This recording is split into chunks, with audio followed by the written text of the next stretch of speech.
यार तुम लोग क्या हो यार, कोई भी सीमा है बात करने का।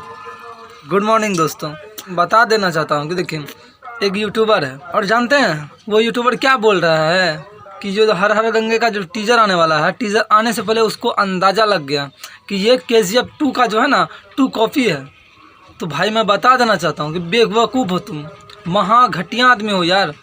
अब बताओ KGF में कौन नहीं देखा भाई, KGF 1, KGF 2, KGF 3, कौन इंसान है कि वैसा कि KGF 3 तक नहीं देखा है मूवी। हाँ, किसी को जाके पूछना कि KGF 3 और जाके हर हर गंगे से कोई भी मैच खाता है।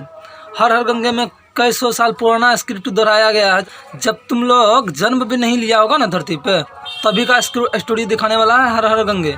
इसलिए इतना बड़ा मूवी होने वाला है हर हर गंगे।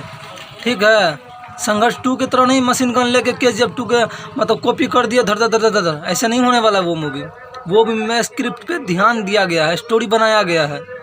ऐसे मूवी होता है बे। पावर स्टार बोलते हैं ना स्टेज शो में, मैं काम करता हूँ ठेकेदारी नहीं, काम गिनाने के लिए नहीं करता हूँ।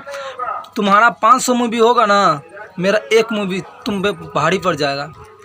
सही बात है ना, इतना भी कॉमन सेंस नहीं तुम में। बताओ हर हर गंगे को कंप्रोमाइज़ कर लो किससे? क्या यार तुम भी महा पागल हो यार। मेरा ऑडियंस भी देखता होगा वीडियो तुम्हारा, सोचता होगा कि साला कौन यूट्यूबर है तुम, महा चूतिया यूट्यूबर तुम। मैं तो नाम नहीं बोलूँगा, इतना भी औकात हमसे बड़ा नहीं हो गया कि तुम्हारा नाम ले लूँ मैं अपने वीडियो में। ठीक है, और ऑडियंस मेरा देख रही है वीडियो को, उसको पसंद ज़रूर आया होगा तो वीडियो को लाइक करके चैनल को सब्सक्राइब कर दीजिए। और कमेंट सेक्शन में ज़रूर बताएं कि ये KGF 3 का 2 कॉपी लग रहा है आपको, किस एंगल से लग रहा है ये भी मुझे बताना ना भूलिएगा। मिलते को अगले वीडियो में, तब तक के लिए।